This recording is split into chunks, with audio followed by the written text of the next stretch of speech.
तो दोस्तों आज मैं sword of the demon Hunter का एपिसोड 3 एक्सप्लेन करूंगा। और मैं जानता हूं कि एपिसोड 2 के बाद एपिसोड 3 बहुत देर में आई है, इसलिए उसके लिए सॉरी। तो चलिए बिना किसी देरी के इस वीडियो को शुरू करते हैं। एपिसोड की शुरुआत में दुनिया एक छोटे से रेस्टोरेंट में बैठा होता है जहां उसने एक सोबा का ऑर्डर दिया होता है। तभी ये लड़की उसका सोबा ले आती है और हमें पता चलता है कि इस लड़की का नाम ओफू है। फिर जिनिया अपना सोबा खाने लगता है। उसी समय उस रेस्टोरेंट का शेफ आता है और जिनिया से पूछता है कि सोबा कैसा है। इसमें जिनिया बताता है कि ये ना ही अच्छा है और ना ही बुरा, ये बिल्कुल सादा है। इस बात से सैफ को पता चल जाता है कि जिनिया सीधे सीधे बात करने वाला इंसान है और फिर ये जिनिया से काफ़ी बातें करता है। तभी ये कहता है, तुम क्या काम करते हो। इसमें जिनिया बताता है कि वो डिमंस को मारता है। ये सुनकर सैफ हंसने लगता है और ये देखकर जिनिया जाने लगता है। तभी ये उसे रोक कर बताता है कि जिस लेसर की इसने बात की थी उसके बारे में ये अफवाह है कि वो लड़ाई में तलवार इस्तेमाल नहीं करता, क्योंकि जो विक्टिम्स मिले हैं उनकी हालत बहुत बुरी है और कुछ तो लापता हो गए हैं, जैसे उन्हें किसी ने किडनैप कर लिया हो। इसलिए लोगों ने ये मानना शुरू कर दिया कि इन सब के पीछे कोई डिमन का हाथ है। ये सुनकर जिन्हें सीधे पूछता है वो स्लेशर कहाँ मिलेगा। इसमें वो आदमी उस जगह के बारे में बताता है जहाँ पर वो स्लेशर को बहुत बार देखा गया है और तभी जिनिया उसकी बताई हुई लोकेशन पर आ जाता है। लेकिन बहुत देर इंतजार करने के बाद भी वहाँ कोई नहीं आता, इसलिए जिनिया वापस जाने लगता है। पर तभी जिनिया को एक लड़की की आवाज़ सुनाई देती है और वो उस आवाज़ का पीछा करता है और फिर उसे कुछ लोगों की लाश दिखाई देती है। पर वो देखता है कि इन सब में से कोई भी लड़की नहीं है और उसे लड़की की आवाज़ सुनाई दी थी। तभी कोई जिनिया पर हमला करता है, पर जिनिया को कोई नहीं दिखता। तभी उस पर पीछे से कोई हमला करता है, जिस वजह से जिनिया को समझ आ जाता है कि इस डिमन के पास कमाल की एबिलिटी है। इसलिए वो भी ट्रांसफॉर्म हो जाता है और ये देखकर वो इनविजिबल डिमन भागने लगता है। पर जब जिनिया कहता है स्लेशर आज मैं तुम्हें मार दूंगा, ये सुनकर वो इनविजिबल डिमन वापस आता है और उसी समय जिनिया उस पर हमला करता है, जिस वजह से उस दूसरे डिमन की तलवार टूट जाती है और फिर वो इनविजिबल डिमन विजिबल हो जाता है। ये देखकर जिनिया कहता है, मेरा नाम जिनिया है और तुम्हारा नाम क्या है। इसमें वो कहता है, मेरा नाम मौसुके है। यह सुनकर जिनिया कहता है, मुझे तुम्हारा नाम याद रहेगा। ऐसा कहकर जिनिया मौसुके को मारने वाला होता है, पर तभी वो डिमन कहता है, मेरा इरादा तुम्हें मारने का नहीं है। यह सुनकर जिनिया रुक जाता है और कहता है, ये कैसा मजाक है। इसमें मौसुके कहता है, मुझे लगा कि तुम ही सीरियल किलर हो और ये अफ़वाह थी कि वो सीरियल किलर एक डीमन है, इसलिए मैं डीमन की खुशबू का पीछा करते हुए तुम्हारे पास आ गया। पर जब तुमने मुझे स्लेशर कहा, तब मुझे पता चल गया कि तुम वो सीरियल किलर नहीं हो।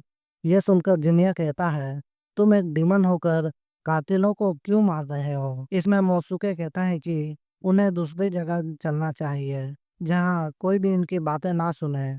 फिर मोसुके जिनिया को अपने घर ले आता है और उसे पीने के लिए शराब देता है और कहता है, देखो डीमंस झूठ नहीं बोलते, इसलिए मुझ पर यकीन करो, इसमें जहर नहीं है। ये सुनकर जिनिया कहता है, जो भी हो, जहर मुझे मारने के लिए काफी नहीं होगा। ये कहकर वो शराब पीने लगता है और फिर ये दोनों नॉर्मल बातें करते हैं।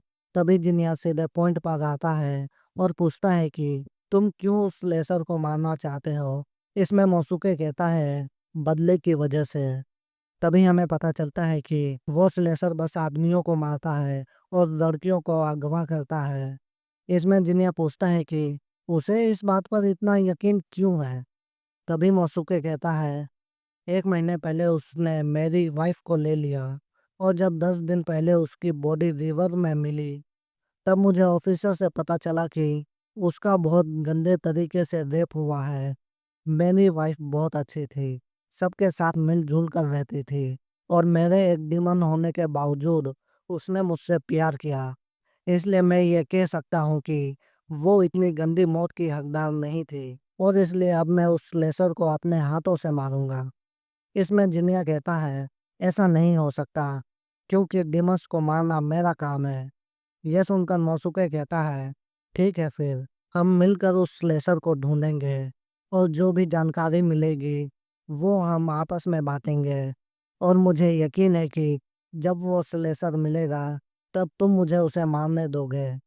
इसमें जिनिया पूछता है, क्या सच में तुम उस स्लेशर को मारना चाहते हो? क्योंकि उसके बाद तुम्हारे कंधों पर एक खून का बोझ होगा। इसमें मोसुके बताता है कि उसे इस चीज से दिक्कत नहीं है, क्योंकि वो भी अपनी वाइफ से प्यार करता था। ये सुनकर जिनिया साथ में स्लेशर को ढूंढने वाली बात मान लेता है और फिर दूसरे दिन से ये उस स्लेशर के बारे में हर जगह पूछताछ करते हैं, पर उन्हें कुछ नहीं पता चलता। तभी यह वापस घर आ जाते हैं और शराब पीने लगते हैं। तभी मोसुके जिनिया से पूछता है कि वो डिमंस को क्यों मारता है। इसमें जिनिया बताता है कि उसकी पहली वजह है पैसा। दुनिया में ऐसे बहुत से लोग हैं जो डिमन से नफरत करते हैं और बस उन्हें मारना चाहते हैं। इसलिए मैं डिमंस को मारकर उनसे पैसे लेता हूँ। क्या तुम्हें इससे कोई दिक्कत है? इसमें मोसुके कहता है, नहीं, मुझे कोई दिक्कत नहीं है, क्योंकि आखिर उन्हीं पैसों से ही तो ये शराब आई है ना? इसमें जिनिया मुस्कुराने लगता है।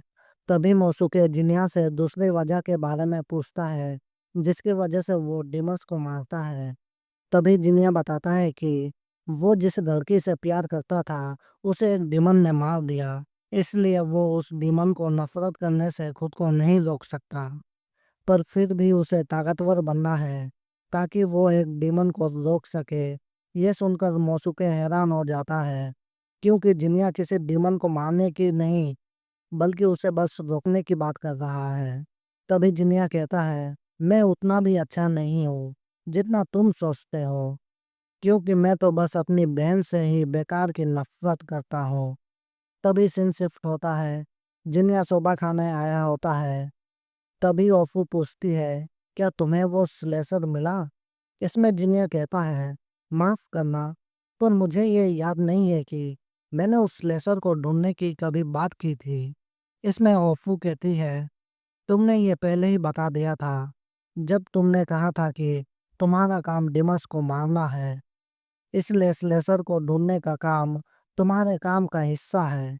सही कहा ना?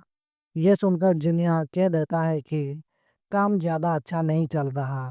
तभी वो बात बदल देता है और कहता है, ओफू जितनी सुंदर है उस हिसाब से यहाँ लाइन लगी होनी चाहिए।